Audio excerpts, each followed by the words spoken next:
आज आपण लिंग हा टॉपिक अभ्यासणार आहोत।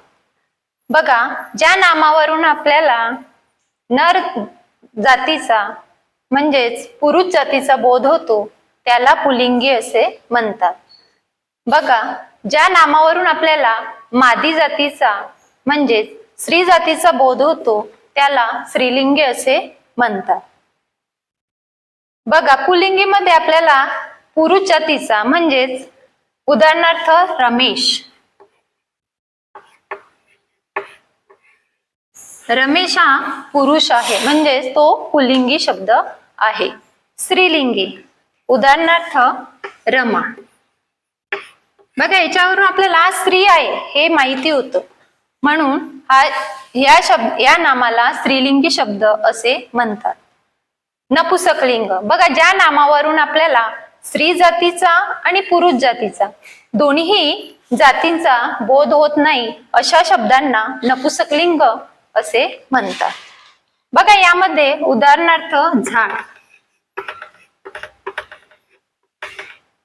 बघा, लिंगामध्ये पुल्लिंगी, स्त्रीलिंगी आणि नपुसकलिंग असे प्रकार पडतात। बघा, तर हे कसे ओळखायचे? पुल्लिंगी नाम हे पुल्लिंगी आहे की ते स्त्रीलिंगी आहे की नपुसकलिंग आहे हे ओळखण्यासाठी आपण सर्वनामांचा वापर करतो। बघा, आपण एक शब्द घेऊया, मुलगा। बघा, मुलगा हे नाम आहे, त्यासाठी आपण तो हे सर्वनाम वापरायचे। त्यासाठी जर तो हे सर्वनाम लागत असेल तर तो हे पुल्लिंगी असतं।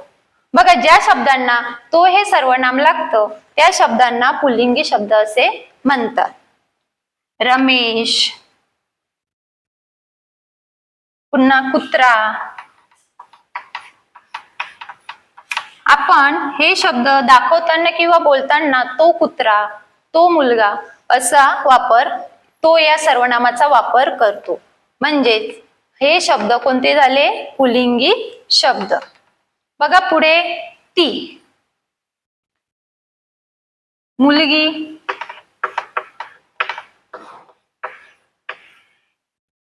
बघा, आपण मुलगी ह्या तिला दाखवताना आपण ती या सर्वनामाचा वापर करतो, म्हणजेच ती हे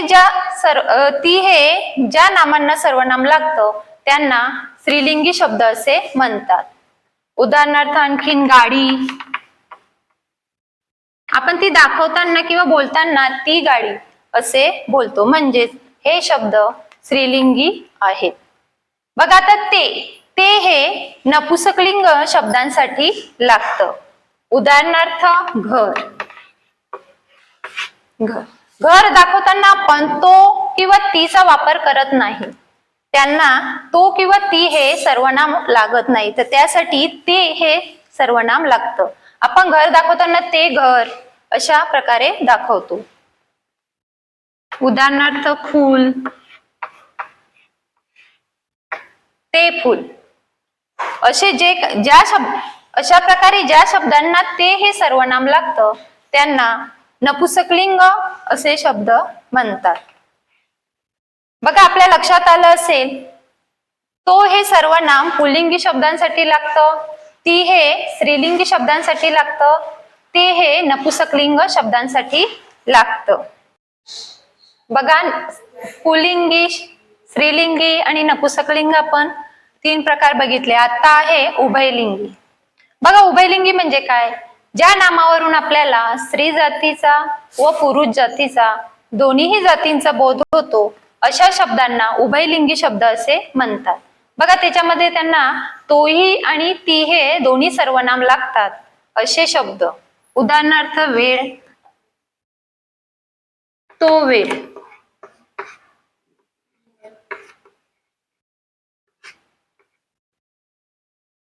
आणि ती वेळ।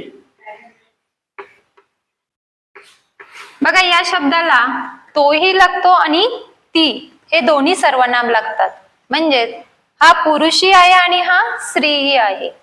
अशा शब्दांना आपण उभयलिंगी शब्द असे म्हणतो। बघा, पुढे आहे विरुद्ध लिंगी शब्द। बघा, विरुद्ध लिंगी शब्दामध्ये काय येईल? उदाहरणार्थ दास, दास हा पुरुषलिंगी शब्द आहे, मग त्याचे विरुद्ध लिंगी काय येईल तर दासी.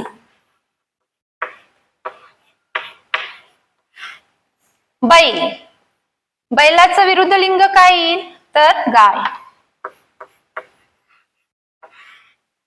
मोर, मोराचं काय येईल लांडोर.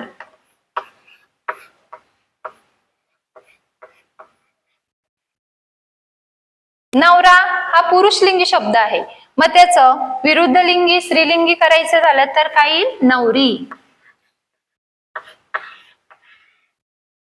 चिमणा, चिमणी.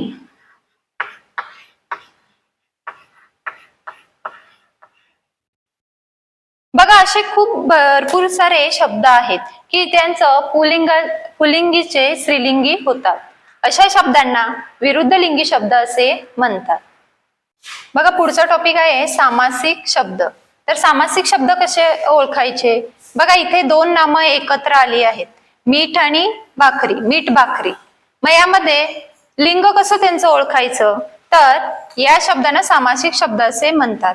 बघा यामध्ये लिंग ओळखायचं असताना आपण दोन नामांपैकी पहिल्या नामाचं लिंग न ओळखता दुसऱ्या नामाचं काय करायचं असतं लिंग ओळखायचं असतं. बघा इथे मीठ भाकरी आहे, तर आपल्याला लिंग ओळखताना नेहमी दुसरा शब्द म्हणजेच कोणता भाकरी. मग भाकरीचं लिंग ओळखताना तुम्ही काय कराल त्याला सर्वनाम लावून बघायचं, तर कोणतं लागतं ती भाकरी. तर मग हा शब्द कोणता आहे ती हे स्त्रीलिंगासाठी सर्वनाम वापरलं जातं, म्हणजेच हा शब्द स्त्रीलिंगी आहे.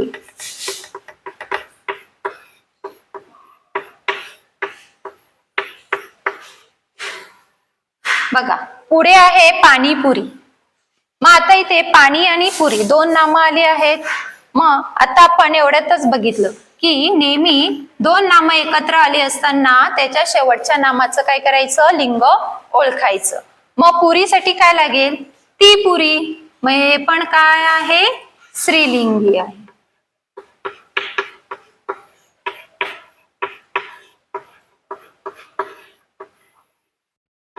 पुढे आहे पुरणपोळी,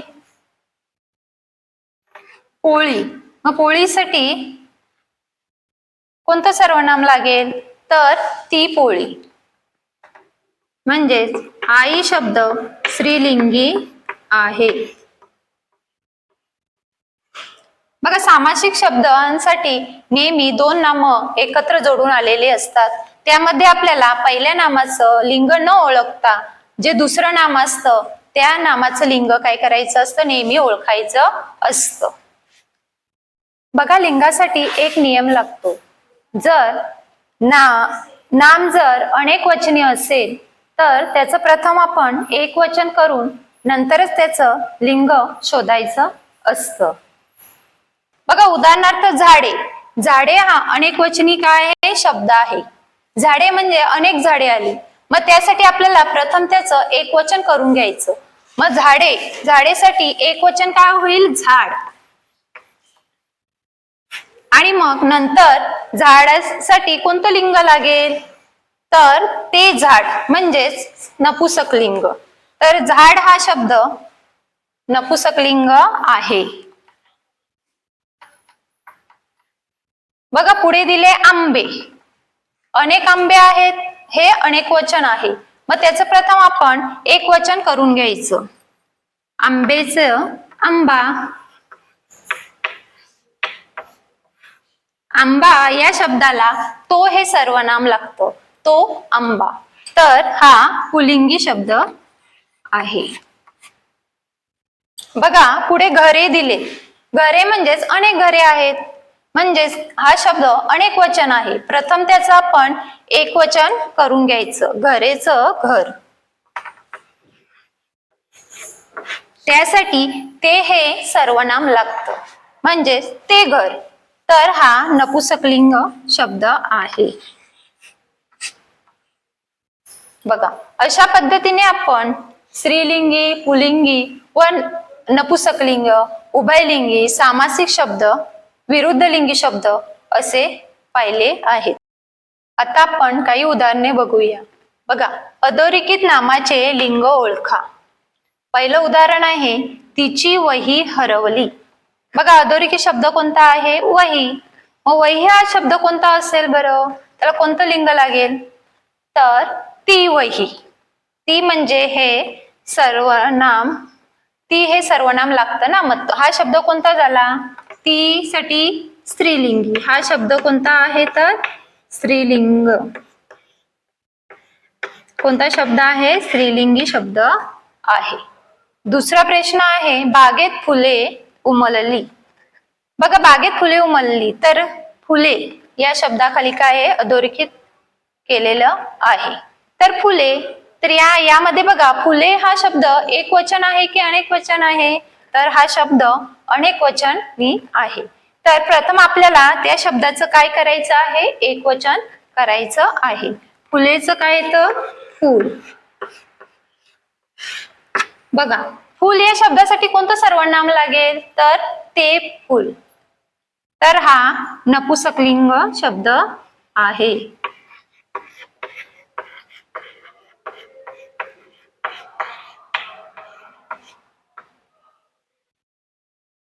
बघा हा कोणता झाला? फुले हा शब्द काय झाला? नपुंसकलिंग झाला.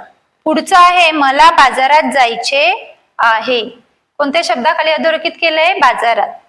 बाजारात, तर बाजार आपण दाखवताना काय करणार? बाजार. तर त्यासाठी तो बाजार, म्हणजेच या शब्दासाठी आपण तो हे सर्वनाम कोणत्या लिंगासाठी वापरतात? तर पुल्लिंगी. तर हा शब्द पुल्लिंगी आहे.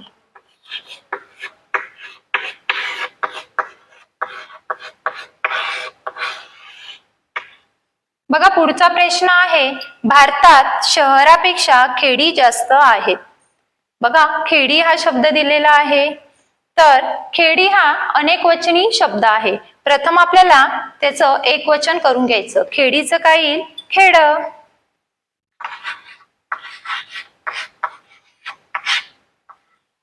काय येईल? खेड. मग खेड्यासाठी कोणतं सर्वनाम लागतं? ते खेड. म्हणजेच हा शब्द नपुंसकलिंग आहे.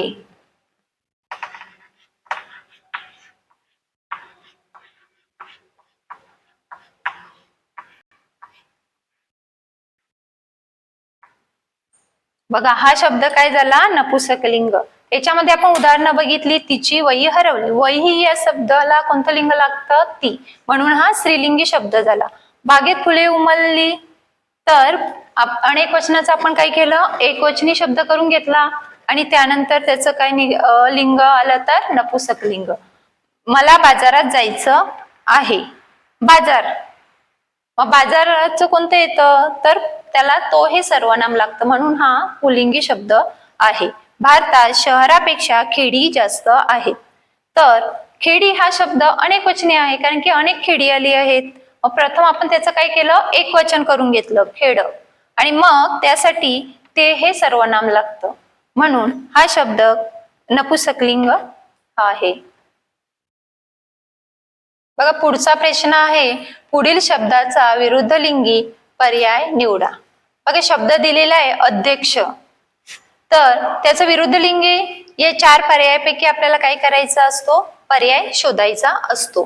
पहिला पर्याय आहे अध्यक्षा, दुसरा पर्याय आहे पंडित, तिसरा पर्याय आहे अध्यक्षी आणि चौथा पर्याय आहे अध्यक्षे. तर यातील आपल्याला अध्यक्ष या शब्दाचा विरुद्धलिंगी शब्द शोधायचा आहे. तर अध्यक्षाचा विरुद्धलिंगी शब्द काय येईल? तर अध्यक्षा. म्हणजेच पर्याय क्रमांक किती येईल? 1. त्याचा उत्तर काय आहे? तर अध्यक्षा. पुढचं आहे 2 नंबरचं बोका.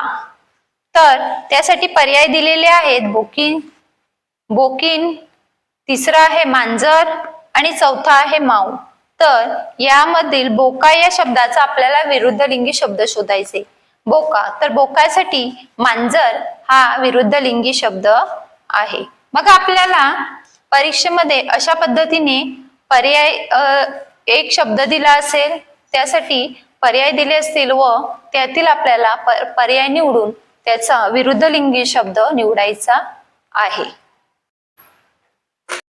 बघा आपण पुढचा प्रश्न बघूया. पुढीलपैकी चुकीची विरुद्ध लिंगी जोडी ओळखा. बघा आपण विरुद्ध लिंग शब्द बघितले तर याच्यामध्ये आपल्याला विरुद्ध लिंगी जोडी शोधायची आहे. पहिली आहे मेंढा मेंढी, दुसरे घोडा घोडी, तिसरा आहे राजा रंक आणि चौथा आहे शहामृग आणि वानरी. बघा याच्यामध्ये मेंढा पुल्लिंगी आणि बरोबर त्याची विरुद्ध लिंगी काय आहे मेंढी आहे. घोडा घोडी आहे. इथे दिलंय राजा रंक. तर राजाचं काय येतं विरुद्ध लिंगी राणी. हा इथे समानार्थी शब्द आहे. मग 3 नंबरची काय असेल चुकीची जोडी असेल. पुढची बघूया आपण शाखामृग आणि वानरी. ही बरोबर आहे. मग यामध्ये 3 नंबरची जोडी काय आहे चुकीची काय आहे जोडी दिली आहे. पुढचा प्रश्न आहे कोळी कोळीण, लेखक लेखिका, पती नवरा, बाळक बालिका. याच्यामध्ये आपल्याला चुकीची जोडी विरुद्ध लिंगी जोडी शोधायची आहे. कोळीचं कोळीण बरोबर आहे. लेखक लेखिका बरोबर आहे. पती नवरा. तर इथं पती काय यायला पाहिजे होतं पत्नी. तर इथे काय दिलं आहे पतीचं नवरा दिलेला आहे. मग ही काय आहे चुकीची जोडी आहे. बालक बालिका आहे पर्याय काय आहे बरोबर आहे. तर पर्याय क्रमांक काय आहे 3 हा चुकीचा आहे. तर बघा आज आपण लिंग लिंगाचे प्रकार त्यामध्ये स्त्रीलिंगी पुल्लिंगी नपुसकलिंग बघितले. त्यानंतर उभयलिंगी सामासिक शब्द विरुद्ध लिंगी शब्द आणि त्याचा आपण एक नियम बघितला की जो अनेक वचनी जे शब्द असतात त्यांचं प्रथम काय करायचं आपण एक वचन करायचं आणि नंतर त्याचं काय करायचं आहे लिंग शोधायचं आहे. अशा प्रकारे आपण लिंग हा टॉपिक अभ्यासला.